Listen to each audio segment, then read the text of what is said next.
Hello, நான் உங்கள் John Jebaraj. சிறைச்சாலைக்கு போயிட்டு வந்ததுக்கப்புறம் இப்போ தான் நான் ஃபர்ஸ்ட் எல்லாரோடும் வீடியோ மூலமாக பேசுகிறேன்.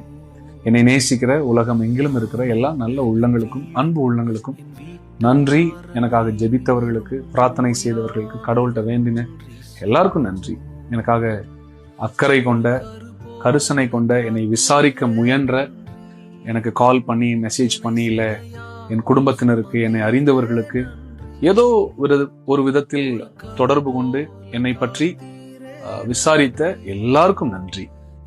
எனக்காக ஜெபித்த எல்லா சபைகளுக்கும், விசுவாசிகளுக்கும், ஊழியர்களுக்கும், நண்பர்களுக்கும் நன்றி. அதே போல என்னை நேசித்து எனக்காக பிரார்த்தனை செய்த எல்லா இந்து குடும்பங்களுக்கும், இந்து நண்பர்களுக்கும் நன்றி. இஸ்லாமிய குடும்பங்கள், இஸ்லாமிய நண்பர்களுக்கு நன்றி. நான் ஏன் இதை சொல்றேன்னா, நான் வெளியே வந்த பின்பதாக என்னை பிற மதத்தினரும் சந்தித்து என்று சொன்னாங்க, நாங்கள் உங்களுக்காக பிரார்த்தனை பண்ணோம் சார், நீங்கள் நல்லபடியாக வெளியே வரணும். அவர்கள் என்னிடத்தில் சொன்னது, எங்களுக்கு தெரியும் சார் நீங்கள் அதை செஞ்சிருக்க மாட்டீங்க, எங்களுக்கு தெரியும் சார் இது நிச்சயமாய் வெளியே வரும், நீங்கள் நீதிமானாய் வெளியே வருவீங்கன்னு எங்களுக்கு தெரியும் சார்னு சொன்னாங்க. ஸோ என்னை நம்பின, என்னை நேசிக்கிற எல்லாருக்கும் நன்றி. மதங்களுக்கு உட்படாதவர்களும் நான் வெளியே வரணும்னு நீங்க நினைத்த நல்ல எண்ணங்களுக்காக நன்றி. Thank you so much. இந்தியா மட்டுமல்ல, பல நாடுகளில் இருந்து அநேகர் என்னை விசாரித்தீங்க, உங்களுக்கு நன்றி. தமிழ் மாத்திரமல்ல, பிற மொழி பேசுகிறவர்களும் எனக்காக ஜெபித்தீங்க.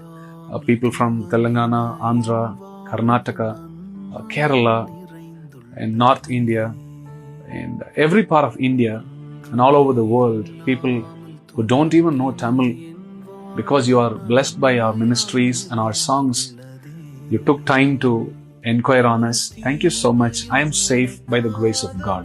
God has brought me out safely and I'm safe. Thank you so much. இந்த வீடியோ நான் போட காரணம், வருகிற 22ஆம் தேதி என்னுடைய பிறந்த நாள், அக்டோபர் 22. என்னுடைய பிறந்த நாள் அன்று ஒரு புதிய பாடலை நாங்கள் வெளிவிட இருக்கிறோம் என்னுடைய யூடியூப் சேனல்ல. துதிகள் ஓயாது. இந்த பாடலுடைய ப்ரோமோ அநேகர் பார்த்து நீங்க ரியாக்ட் பண்ணியிருந்தீங்க. அநேகர் கண்ணீர் மல்க நீங்க கமெண்ட் போட்டிருந்தீங்க. அந்த பாடலை குறித்து நான் சொல்லணும்.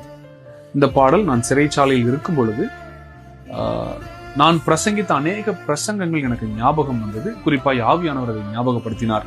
அதுல ஒரு பிரசங்கம் தான் பேதுருவை குறித்து நான் பிரசங்கித்த ஒரு காரியம், ஒரு தாட். என்னன்னா, பேதுரு ஒரு மீனவன். ஒரு முறை இயேசு கிறிஸ்து